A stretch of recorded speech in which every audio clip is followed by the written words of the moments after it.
हम आए थे मार्केट में अपना कुछ सामान ढूंढने और हमें दिखा कि हमारे घर की महिलाएं ऐसे मार्केट में शादी के लॉन से निकल के बाहर शॉपिंग कर रही हैं। ये क्या कर रही हो बाहर? बुआ का काम कर रही हो? अच्छा, करो करो बुआ, काले वालो। मार्केट से अपना काम ख़त्म करने के बाद हम पहुंच गए पार्लर। हमें वहां पे हेयर स्टाइल कराना था, बट अचानक से मेरा प्लान बन गया। भाभी ने बोला कि मैं ही आज आपका मेकअप करूंगी, तो मैंने मेकअप भी उन्हीं से करा लिया। उसके बाद घर रेडी होने के लिए आ गए। जो बाकी काम था जैसे कि साड़ी वगैरह, तो साड़ी वगैरह पहने उसके बाद हम पहुँच गए अपने वेन्यू यानी कि अपने लॉन में। तैयार होके इतना सारा मेकअप करके हम जा रहे हैं क्या? खाने जा रहे हैं। फोटो इम्पोर्टेंट नहीं है। जब हम लॉन पहुंचे तो वहाँ पे जो भी नाश्ता था वो स्टार्ट हो चुका था, तो हमने बिना देरी किए सारा जो नाश्ता था पहले वो खाया, क्योंकि फ़ोटो वगैरह तो होती रहेगी पर नाश्ता बहुत इंपॉर्टेंट है, क्योंकि वो अगर एक बार ख़त्म हो गया तो मिलने से रहा।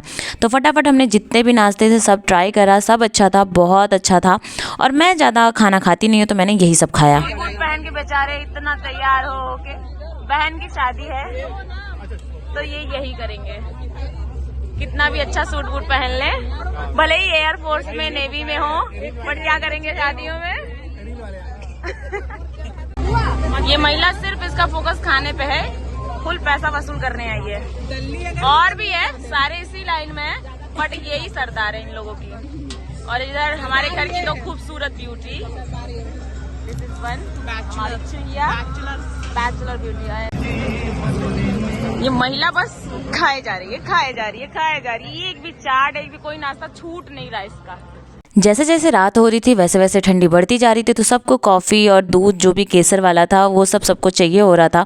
तो सब ने फटाफट वो पिया और ये पीते पीते हमारे दूल्हे राजा हमारे मंडप में आ चुके थे। द्वार पूजा का टाइम हो चुका था, तो सबसे पहले दूल्हे राजा को दोनों भाई वहाँ तक लेकर आए। उसके बाद द्वार पूजा का जो भी होता है रिचुअल स्टार्ट हुआ। ससुर द्वार पूजा में दामाद को अपने आगे आकर के उन्हें बैठाते हैं, उनका स्वागत करते हैं।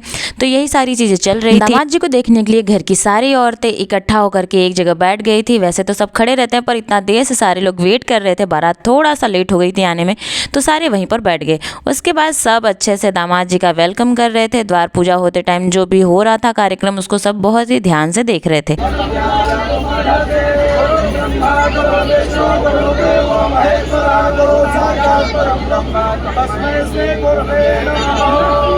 तो देख ही रहे थे, मोनोचवा भी वहाँ पर खड़े होकर ये सारी चीज़ें देख रहे थे, अपने अंदर ये सारा कुछ मोमेंट कैप्चर कर रहे थे। और सही बताऊँ तो मोनोचवा से इस बार सबको इतनी ठंडी लग रही थी, सब जहाँ भी मोनोचवा जा रहा था वहाँ से हट के दूर खड़े हो रहे थे, क्योंकि उसके पंखे की हवा से सबको बहुत ठंडी लग रही थी। और फाइनली ये सारा चीज़ ख़त्म होने के बाद बारी थी हमारी ब्राइड की बाहर आने की जयमाल के लिए। तो सारे भाई मिलके चादर, जो जानते हैं आपके अब तो वो फैशन हो चुका है, मतलब अब तो सभी ले जाते हैं, तो वही चादर में हमारी दुल्हन आई। उसके बाद जयमाला का कार्यक्रम अच्छे से संपन्न हुआ, शांति तरीके से, जैसा कि मुझे हमेशा की तरह पसंद है। तो जयमाल हुआ, उसके बाद यहाँ पे प्रोग्राम रखा गया था जो गंगा आरती होती है। आप जानते हैं कि आजकल जयमाल में गंगा आरती कराई जाती है, तो आइए दिखाते हैं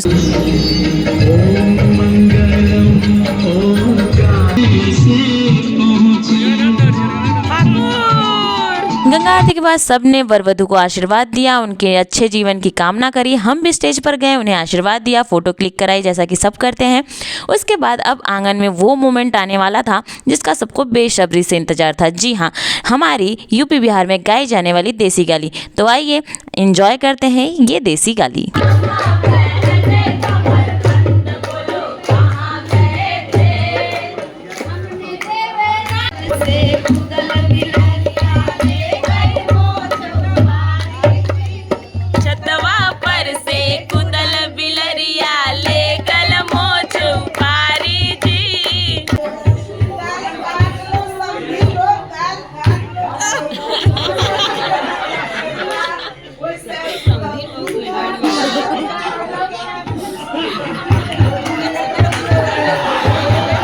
अगर शादियों में आंगन में रात में गाली ना हो तो शायद वो बहुत ही बोरिंग हो जाए, लोगों का ध्यान कहीं और रहे और शायद सब सोने भी लग जाएं। पर गालियों से ही इतना जो समा होता है, इतना बंधा होता है कि सब बहुत इंजॉय करते हैं। सच बताऊं तो सब पहले इधर उधर रजाई में बैठे हुए थे, पर जैसे ही हमने गाली गाना शुरू किया सब धीरे धीरे निकल कर आकर सारे के सारे, चाहे दूल्हा के साइड के हों चाहे दुल्हन के साइड के, सब आकर आंगन में बैठ गए। उसके बाद हमने इतना इंजॉय करा और जितनी भी रस्में थी वो धीरे धीरे आगे बढ़ रही थी। फिर फाइनली जो बहुत ही खास रस्म होती है हमारी ये सिंदूरदान की, वो शुरू हुई, क्योंकि होने जा रहा है सिंदूरदान। और ऐसे हमारी इसमें मान्यता है कि जब सिंदूरदान हो रहा होता है तो ना वर पक्ष ना कन्या पक्ष को ये सिंदूरदान होते वक्त देखना चाहिए। हालांकि मैं रिकॉर्ड कर रही हूँ, अब तो वीडियो रिकॉर्डिंग हर जगह होती है। तो इसमें यही कहा जाता है कि वो जो आप देख रहे हैं मंडप में सुग्गा जो कहते हैं, तोते, ये जो लगा होता है वर पक्ष उसको लूट रहे होते हैं, और इधर कन्या पक्ष के लोग जो 56 पुड़िया आती है उसको खोल कर देख रहे होते हैं। और उसी टाइम होता है सिंदूरदान, जब वर कन्या के मांग में सिंदूर डालता है। और ये जो रस्म है ये पूरी हुई। कन्या का चेहरा हम आपको बाद में दिखाएंगे। हमारे यूपी बिहार में और भी किसी स्टेट में ऐसा हो सकता है। मैं आपको बता दूं कि पहले तो दूल्हा मांग भरता है दुल्हन की, उसके बाद जो दीदी होती है या भाभी होती है या बुआ होती हैं, कोई भी एक जाकर दुल्हन की मांग वापस से भरता है। तो यहाँ पर हमारी दीदी ने ही अपनी बहन की मांग भरी। उसके बाद जो आगे का कार्यक्रम होता है, जैसे कि 7 फेरे जो होते हैं और लावा परछन का जो भाई परसता है, वो सारी रस्में भी बहुत अच्छे से हुई। तो ये सारी चीज़ें हमने पूरी रात जाग करके देखी शादी। वैसे तो हम हर शादियों में मैं बैठ के देखती हूँ, मुझे बहुत अच्छा लगता है आंगन में बैठना।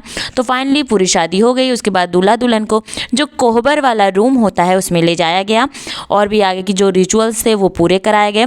फिर सुबह के टाइम में हमारी दुल्हन ने जो उसके ससुराल से चुनरी आई थी उसको पहना। और ये जो रस्म हो रही है ये है बर का चाउर। ये भी एक बहुत ही अच्छी रस्म होती है। इसमें दूल्हा दुल्हन आपस में वो जो पीली चावल होती है उससे एक दूसरे के हाथ में देते हैं। फिर दूल्हा एक हाथ से इस चावल को एक पोटली में बांधकर फेंकता है और दिखाता है कि वो कितना सक्षम है।